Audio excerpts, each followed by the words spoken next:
Hello, it's Paul Funk with the Marketing Advice Podcast, and with me today is Andrea Siy of Siy Communications. Andrea, welcome. Thank you, Paul. Nice to be here. Well, Andrea, I go to your website, and I've been there a few times, and I see that wonderful quote front and center that creativity is intelligence having fun. I'm really curious as to why you would choose that as the first thing people would see when they're visiting your site.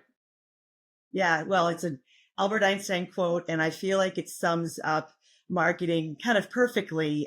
For me, marketing is having fun and it's being creative, but you have to be smart about it. And I think it's just so it's put it all together in that great quote from him. So, that's kind of how we approach our projects. We approach them intelligently, but we always, try to have fun along with it. So I think it's a great way to start it. It is great. Well, here's a big question. Why did you choose to start your own agency? Yeah. Oh, that's a great question. So I was in the corporate marketing world. It was 21 years ago. My thought was I was going to raise our babies and work part-time. I thought, I don't think I can do, the 9 to 5 grind. And so what happened quickly is my part-time gig became full-time. We sort of joke it took about 2 weeks, but it's all good, and we do an array of marketing activities for all kinds of different clients, anywhere from logos and branding to PR to advertising. And it's been a wonderful ride so far. I've been doing it for 21 years. My kids are now in college, it's amazing. So, but I've been in marketing really my whole career and I love it. I think it's, there's never a day that you have twice, there's always something different you're working on for different clients, different projects, different goals. That's wonderful. I see beautiful work on the website and I want to ask, what do you feel is the strength of the agency? Is that the differentiation, the creativity, or? I would say for sure. I mean, I have really strong design team that I work with. My designer, we've actually known each other for decades here. So, and I think that, that creative direction and sort of the, trying to find the way to connect with people, through design, certainly is a strength of ours for sure. Are there specific channels or business verticals that you're concentrating in today? Yeah.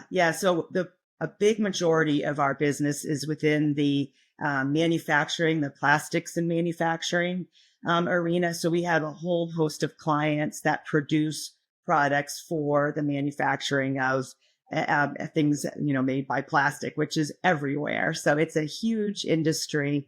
Although it's a very close-knit and tight one at the same time. I feel like everybody kind of knows each other in some ways, even though it's a really large industry. But you can't really spend, a minute of your day without, encountering something that's made, with a plastic component or, completely plastic. So it's quite a big industry.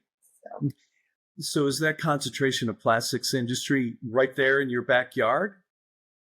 It's global, actually. And so really our clients are that way as well. And because I am in that particular industry, our business has really grown purely by word of mouth. So we're fortunate in that way that people we've worked with just tend to pass our name along to others. And that's really how our business has grown so much, over the years. But the plastics industry has, a concentration all over the United States as well as, Europe and Asia and everywhere. So it's truly a global industry. Yeah, I'd like to know a little bit more about that. Is there a project that you could share, a plastics project that you could share with the audience? Oh, you mean like something that my customers have? Yeah, it's something you've worked on. Oh, well, this is kind of a neat one. So I have a client and they do dryers for plastics. So you have to dry the resin appropriately in order to have it processed correctly. And they are working with the University of Maine and actually did the largest 3D project with resin that was dried by their dryers. They actually created a boat first, a real size, like 24-foot boat, that was 3D printed, kind of a neat thing.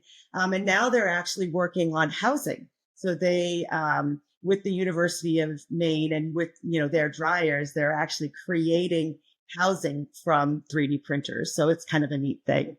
But I have clients that are, touching the medical industry that, work to create, machinery, resin, and other equipment, that make things like catheters and tubing and things like that. And then I have clients that are in the automotive industry, so they're helping to make all of the different components in cars to make cars lighter, more energy efficient and all of that. So Wow, it sounds like an amazing business channel to concentrate in. it really is, because it's everywhere. And it really, there's a number of different verticals, within our industry, but then really we're touching every industry, there's really every industry is kind of touched by that. So yeah, it's pretty expansive. Very cool. So, with all of that going on, is there still a channel or a category or a product that you'd love to work with? Oh gosh. Well, I don't know. I really love that where I'm at, actually. And I think because so many of my clients we're all kind of playing in that same field. I feel like, over the decades, I've gotten, really knowledgeable in that. So I do have some clients that are, above and beyond, like some are in the wedding industry. And so like I can, have fun with gorgeous wedding gowns, like on the side after, playing with, heavy equipment. So you can mix it up that way. Love it. That's great. Can you share with us what is your most effective way for finding new clients? Well, for me personally, it's by having a network, and having a strong network of colleagues and friends and associates sort of within a certain industry like the one I'm in.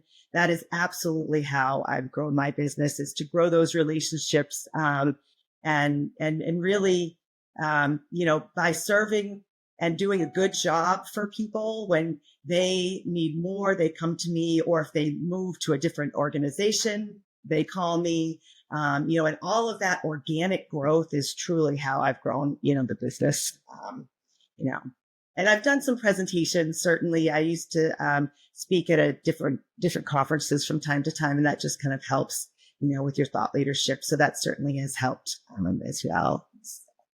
So, as you continue to grow, it's obviously a challenge for all of us to maintain that quality of client service. How do you keep that in place? Yeah, I don't sleep. No, I'm kidding. Every day is different, and there's some days that are challenging because you have a lot going on. Like, let's say, there's a industry trade show within this industry and you are, focused in that industry. But, I think one of the reasons that I have such great relationships with my clients is because I service them so well. We get back to people right away, really quickly. And I think, I have amassed a number of contractors that work with me and people that, help me with my business so that I can offload as much as possible in terms of like design activities or videography or writing, those kinds of activities. And so this way it leaves me time to really work with my clients on figuring out what their goals are and what are the ways that we can help them match that. So because I have such a great team, I think I'm able to do that really well. So. Another big challenge for all of us in this industry is hanging on to margin or remaining profitable. Any secrets to that success from your standpoint? Yeah. Well, for me, it works out well because I have my staff is all on contract. So when I have a project, they perform that project for me, and then that is a markup, and then that goes to the client. So, but also I've worked out of a home office for 21 years. My staff, they all work out of their home offices. sort of joked we were kind of pandemic ready, but that's how we've always operated. So I didn't have a lot of large operating costs in terms of like office space and travel and things like that in terms of getting there. So it allows me the flexibility to work on a Sunday night so I can prepare myself for the week. And I'm just here in my home. So I got the laundry going and I'm also getting ready, for my work week. So that's afforded, better margins because we don't have an overhead. So. Well, it lends to your success of being in business for over 20 years. So obviously you're doing it right. Yeah, thank you. Yeah, it's been a fun ride. So. Are there any new or different obstacles or challenges to doing business in 2025 versus doing it in 2005? Yeah, well, for sure, I think as different tools become available, staying abreast of all of the different tools is a challenge as you're trying to get your day-to-day work done. And I think those tools are coming at us fast and furious. If you look at, for instance, AI and the amount of opportunities to use AI a year ago, 2 years ago versus today, I mean, it's remarkable. And so being on top of what is available to us for tools that we can use for our clients, is almost a full-time job in itself, especially with AI and the way it's grown. But I try to find the best people in their own class. So like, for instance, for like Google ad campaigns, I don't manage them myself. I found somebody who is a master at Google ad campaigns. That's all they do. And so that's the kind of service that we give our clients, is that we find sort of the best of the best and allow them the best value in terms of getting, expertise in different areas. So, but yeah, these tools are, it's amazing. They're coming in, hot all the time, which is a benefit because you can find some ways to really make your business be more efficient. But just staying on top of that is a lot too. So just to follow up to that, I'm imagining that is the advice that you would offer to other people in this business to learn all these new tools. Could you expand on that? Any advice you have for agencies? Yeah, I would definitely say, don't try to do everything yourself. One of the things is to find people that you can partner with that are best in class for what they do. And the more you can offload what you have in your workload to those that are experts in it, the better product you give to your clients. And it also frees up your time to do more of that investigation of like what makes, the most sense in today's marketing landscape for clients, and how are we best utilizing their budget. So good stuff. I appreciate that. Last one, real easy question for you. What is your favorite part of the business? My favorite part of the business is probably working with different people. And I think I have some really fabulous relationships with so many different people at so many different organizations that do different things. And I think the fact that, again, every day is different, I think I really like that part of it. So, some days we're working on an ad campaign, other times it's brochures or a press release or all of that. And I think just having that all that variety, is really fun, and you're constantly learning because of that. So. Terrific. Is there anything that I missed that you want to share with the audience, Andrea? Yeah. Oh gosh. I don't know. Visit my website and let me know if you need any help. We're sort of experts in all things marketing, again, and I think that's also why people come to us. So whatever they might need, we can supply, solutions for videography, photography, all of that, which is super helpful. Social media, ads, kind of a one-stop shop. So. Well, your passion for the business certainly comes through. And I want to thank you for coming on the Marketing Advice Podcast today. I'm with Andrea Siy of Siy Communications. Thank you. Thank you so much, Paul. It was really nice to spend this time with you.